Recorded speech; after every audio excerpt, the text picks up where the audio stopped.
Hello mga kasari, ngayong araw nga ako ay nagpuno nitong aking mga putol-putol. Aba, dahil nga kahapon ako ay wala, ay talaga namang napansin ko ay kalbo na. Kalbo na ang ilalim at hindi nariripilan. Kaya naman ngayong araw ako ay magsisipag na magputol-putol dito para naman madali ang kumuha kapag may bumibili. Maghapon kasi mga kasari ang asawa kong tumao sa tindahan dahil nga po masama ang pakiramdam ko. Pero dahil nga po ako ay nandito na, edi ako na nga po ang gagawa rin nito. Tip ko lang mga kasari, kung kayo ay may mga tindahan at sari-sari store ay mas maganda yung ganitong may putol-putol. Alam niyo ba kung bakit? Para naman mas madali ang pagkuha kapag halimbawa ay bumili na ang ating mga suki.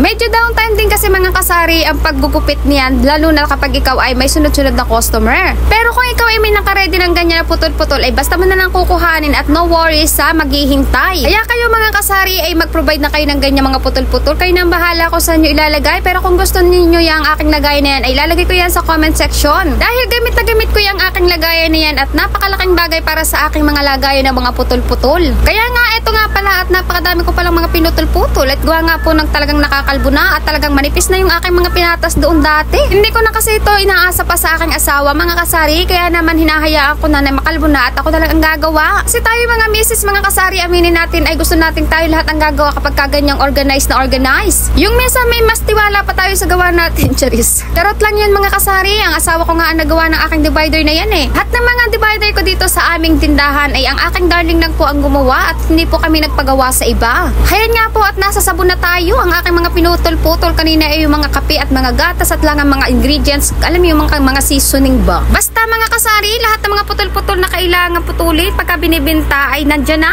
Kasi gusto ko mga kasari ay talagang dinadampot ko lamang, kaya naman nagpo-provide na ako ng putol-putol na marami. Kaya kung hindi pa kayo nakakaisip pag putol-putol, ay hayan, gayahin nyo na ako mga kasari at napakalaking tipid sa oras. Matutuwa pa sa inyo ang inyong mga suki dahil napakabilis nyo lang mag-abot. Kaya naman sa kabila ng napakagandang patas ng ating mga paninda ay nandyan ang ating mga napakapangit na itsura na. Pawisan, lagkitan at ang buhok ay gulo na. Sino mga kasari di yan? O diba tama ako mga kasari? Kung gaano kaganda ng ating patas ng paninda ay siya naman ating kadugiyot. Pero no problem tayo di yan dahil naman tayo ay may filter sa camera, charis. Ang mahalaga ay importante, kaya naman kahit anong itsura ay go pa rin. Basta malinis at maayos ang ating paninda ay wala tayong problema at wala tayong pakialam. Wag lang tayong uutangan mga kasari tapos ang bayad naman ay nakalimutan na. Tapos pag nagkautang ay hindi ka na makilala. Sa iba na pala nabili, hindi mo pa alam. Kaya naman eto na ang result ng aking ginawa. Daran! Ang ganda naman mga kasari, o tinan mo, basta mo na lang kukuhain ng iyong mga pinutol-putol na yan pag may bumili. Hindi mo na kailangan maghagilap ng gunting kung nasa saan ba ka napalagay. So ano mga kasari,